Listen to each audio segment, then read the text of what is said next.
नमस्कार श्रोते हो. साहित्य पंढरी या कथाकथन चॅनलवर तुम्हा सगळ्यांचं मनापासून स्वागत. आज तुम्ही ऐकणार आहात जयवंत दळवी लिखित सारे प्रवासी घडीचे या कादंबरीचा भाग 8. आबा आणि बाबुली यांच्यामधला वस्ताद दुवा म्हणजे शांत्या न्हावी. गावात कुठे कुठे काय काय घडतंय याची इत्थंभूत बातमी या शांत्याकडे असे. कमरेला एक पंचा, अंगावर ठिगळा लावलेला एक शर्ट, खांद्यावर उपरणं आणि डोकीवर तपकिरी रंगाची टोपी. काखेला चामड्याचा हडप मारून तो सकाळीच बाहेर पडायचा आणि भर दुपार लोटेपर्यंत अनवाणी भटकायचा. रे शांत्या, एवढी हाक ऐकू आली की पुरे. उजवीकडे हडप ठेवून शांत्या उकिडवा बसलाच. जास्ताच्या वाटीत पाणी घेऊन तो गिरायकाची हजामत करायला सज्ज. तोंडावर अथवा मस्तकावर वस्तारा फिरवत असताना त्यानं इकडचं तिकडे आणि तिकडचं इकडे सांगितलं नाही असं कधी झालंच नाही. एखादी हमखास बातमी मिळवायची झाली म्हणजे त्यासाठी हजामतीचा योग काढला जाई. हजामत करून घेता घेता शांत्याच्या तोंडाला कान लावला की पुरे. एका मामूली कारणासाठी या शांत्याला आबांनी एकदा अद्दल घडवली होती. कारण इतकं मामूली की आज त्याचं हसू येत आहे. कशामुळे कोण जाणे, कदाचित चिंतेमुळे सुद्धा असतील, आबांचे केस एकाएकी पिकायला लागले. आबांनी आपल्या स्वभावाप्रमाणे एरवी पिक्या केसांची फारशी दखल घेतली नसती, पण आबांचे पिकलेले केस बाबुलीनं कुठून दुरून पाहिले कोण जाणे. माझा असा कायास आहे की बाबुलीनं आबांचे पिकलेले केस पाहिले नव्हते. कारण दूरवर पाहून एकमेकांना टाळण्यात दोघांचा जन्म गेलेला. त्यामुळे नुकतेच पिकू लागलेले आबांचे केस बाबुलीच्या दृष्टीत येण्यात शक्यता नव्हती. पण ती बातमी शांता न्हाव्यानं बाबुलीला दिली होती असं म्हटलं पाहिजे, कारण शांत्या हा दोघांचाही फॅमिली न्हावी होता. आमच्याकडे स्वयंपाकासाठी राहिलेली भटीण आणि बाबुलीची म्हातारी आई या दोघी सोवळ्या होत्या. त्यांच्यापासून ते थेट आम्हा लहानांपर्यंत सर्वांच्या हजामती शांत्याच्या एकमेव वस्ताऱ्यानं व्हायच्या. सोवळ्या बायकांसाठी निराळा वस्तारा ठेवतो असं तो फक्त सांगायचा, पण खुद्द हडपामध्ये एकच वस्तारा असायचा. आबांची आणि बाबुलीची हजामत करताना तो अनेकदा वस्तारा लावायचा, पण हे दोन्ही तापट पुरुष या न्हाव्याला मात्र दयाबुद्धीनं वागवत असत. एकमेकांची गुप्त माहिती त्याच्यामार्फत मिळत होती म्हणून असेल कदाचित. हजामतीच्या वेळी शांतेच्या तोंडापाशी आबा बाबुलीचे कान अक्षरशः चिकटलेले असत. तो काय सांगतोय ते ऐकण्यासाठी ते उत्सुक असत. शांत्यासुद्धा इतका वाजतात की काही विचारायची सोय नव्हती. दोघांच्याही हनुवटीला हात लावायचं अजब तंत्र त्यांनी सफाईदारपणे हस्तगत केलेलं होतं. आबांच्या दाढीला पाणी चोळता तो बाबुलीच्या गोष्टी अशा काही खुलवून सांगायचा की आबांना वाटायचं हा आपल्याच गोटातला इसम आहे. बाबुलीची हनुवटी घोटताना आबांच्या गोष्टी असा ढवळायचा की बाबुलीला सुद्धा हा आपलाच माणूस आहे असं वाटायचं. रामायणाच्या मुळाशी जसा धोबी तसा आबा बाबुलीच्या बऱ्याचशा तंट्यामागे हा न्हावी होता. त्याच्याकडूनच आबांचे केस पिकतायत ही बातमी बाबुलीला कळाली.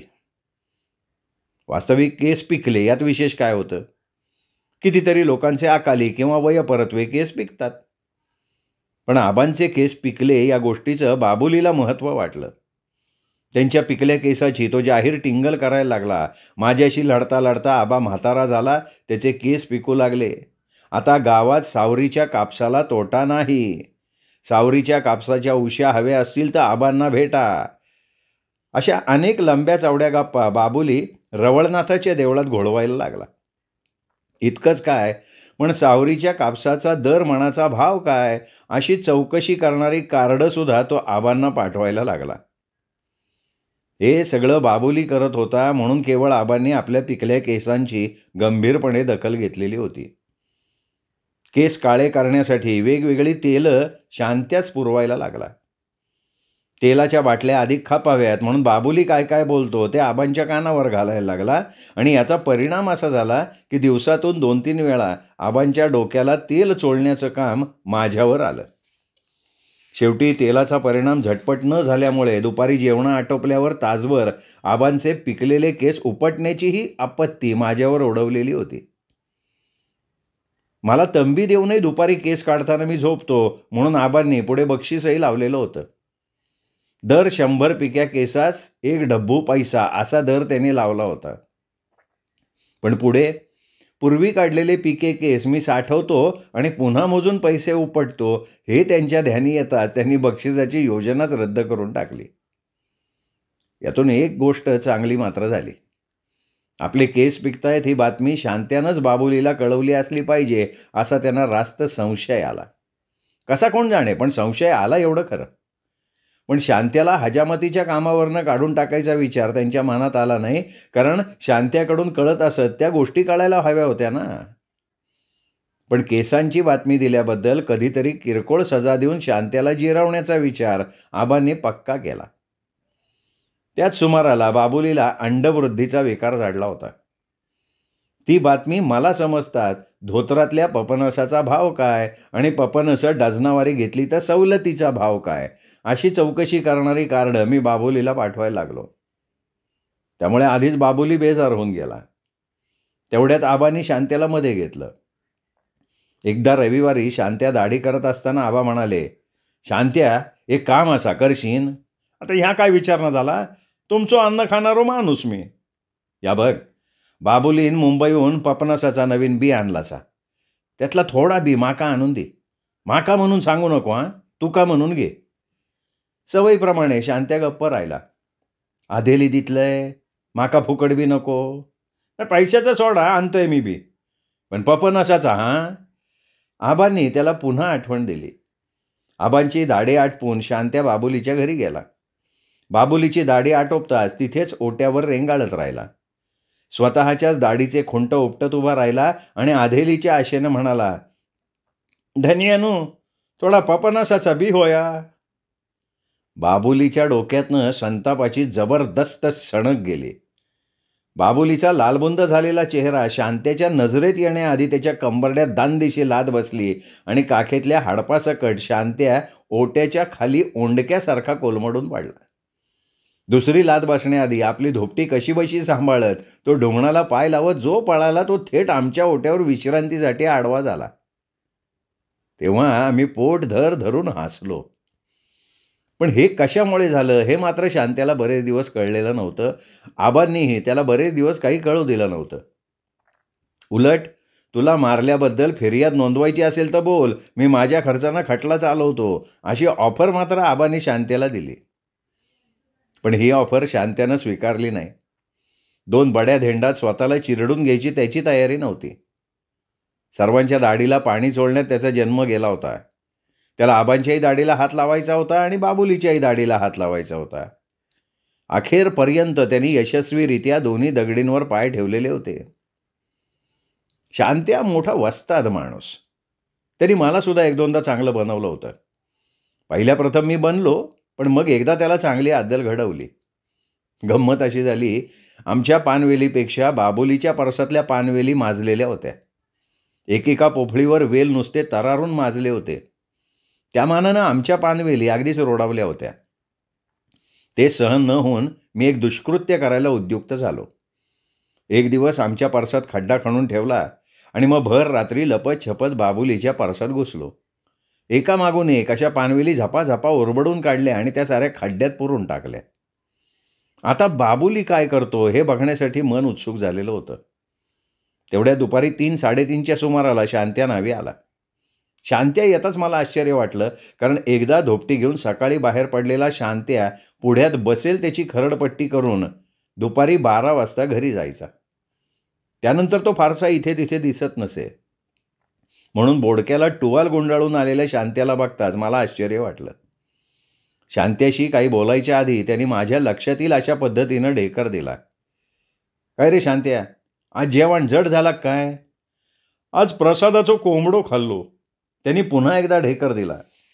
कोणत्याही गोष्टी हुकुमी करण्यात त्याचा हात खंडा. प्रसादाचा कोंबडा?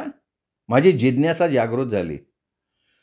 बाबुलीच्या पानवेली कोणीतरी उपटून टाकलो, ते का हागवण लागू दे म्हणून बाबुलीन रवळ नाखात कोंबडो दिल्यान. शांत्यानं मुद्दाम सारं स्पष्टीकरण केलं.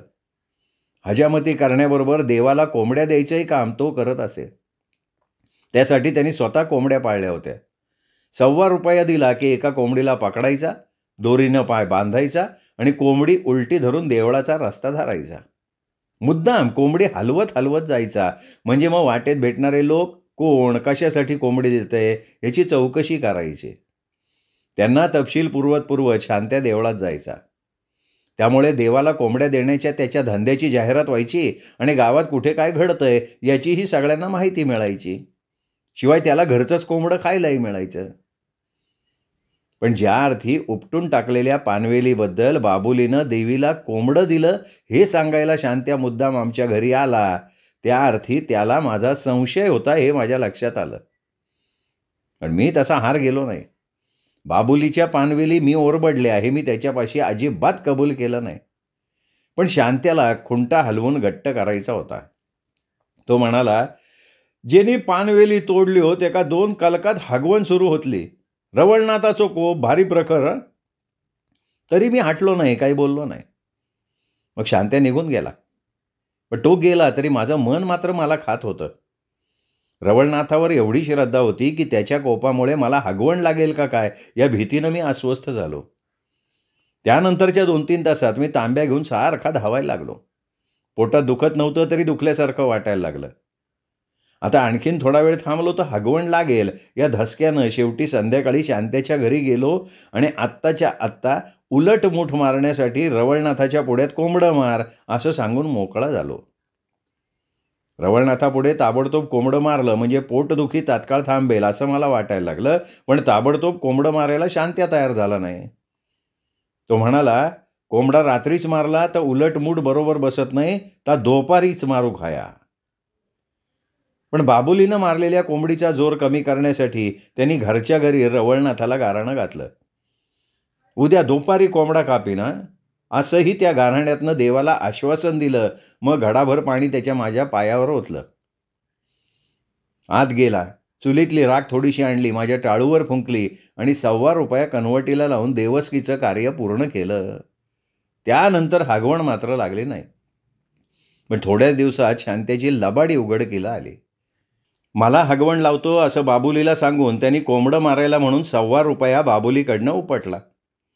कोंबडं मारून बाबुलीनं मारलेली मूठ परतवून लावतो असं मला सांगून त्यांनी माझ्याकडूनही ₹1.25 उपटला. दोन्ही वेळा कोंबडा मारलाच नाही. उलट मी सारखा तांब्या घेऊन धावतोय असं त्यांनी 2 दिवस बाबुलीला सांगितलं. तू कोंबडं मारलंस म्हणून हगवण लागली नाही असं मला सांगितलं, पण तेवढंही करून त्याचं समाधान झालं नाही.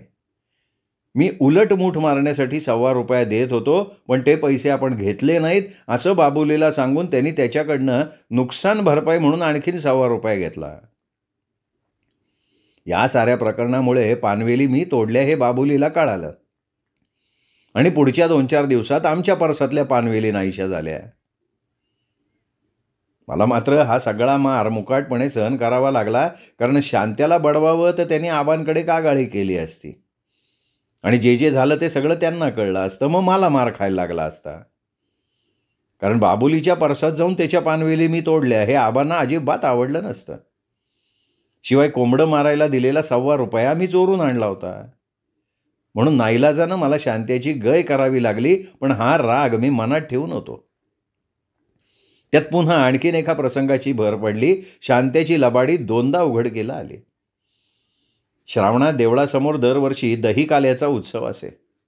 एका भल्या मोठ्या मडक्यात 2 चमचे दूध आणि बादलीवर पाणी घालून ते देवळासमोर टांगलेलं असे. मग वाजत गाजत पालखी निघायची.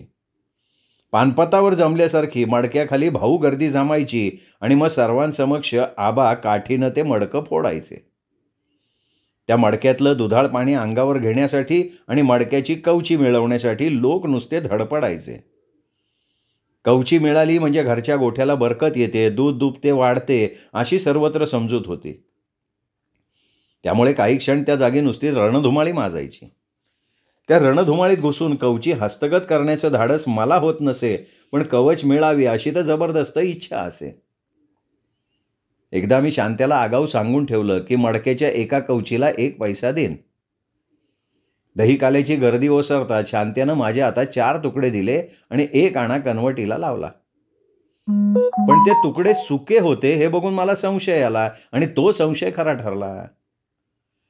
गर्दीत घुसून मडक्याचे कपडे आणण्याची तसदी न घेता त्या चोरानं घरच्याच फुटक्या मडक्याचे 4 तुकडे उपरण्यात बांधून आणले होते.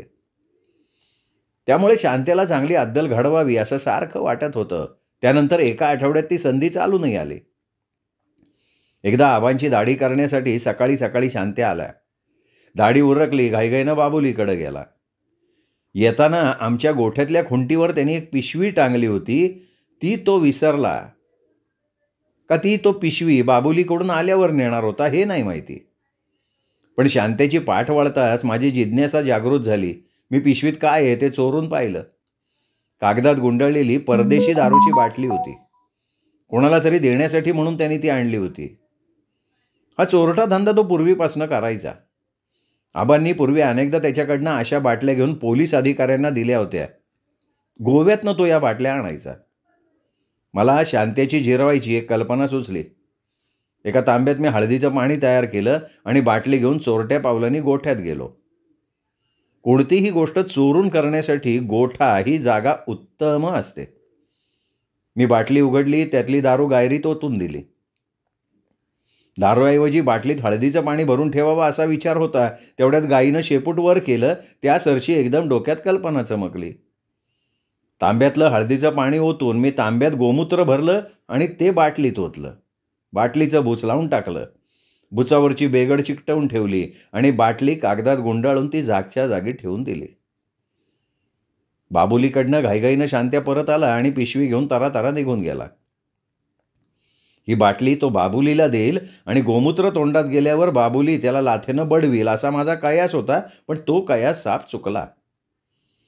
पिशवी घेऊन शांत्या चावडीवर गेला आणि बाटली त्याने हवालदाराला दिली, कारण त्या रात्री कोतवालासाठी चावडीवर कोंबडी वाड्याचं जेवण होणार होतं. त्यानंतर चावडीवर काय घडलं कोण जाणे. दुसऱ्या दिवशी दाढ ठणकत असल्यामुळे तोंड सुजलंय असं सांगत शांत्या फिरायला लागला. पण हवालदारानं आपल्याला चपलांनी मारलं, तोंड फोडलं हे त्यांनी कोणालाही कळू दिलं नाही. श्रोते हो, हा होता 8वा भाग. 9वा भाग उद्या. तोपर्यंत नमस्कार मित्र.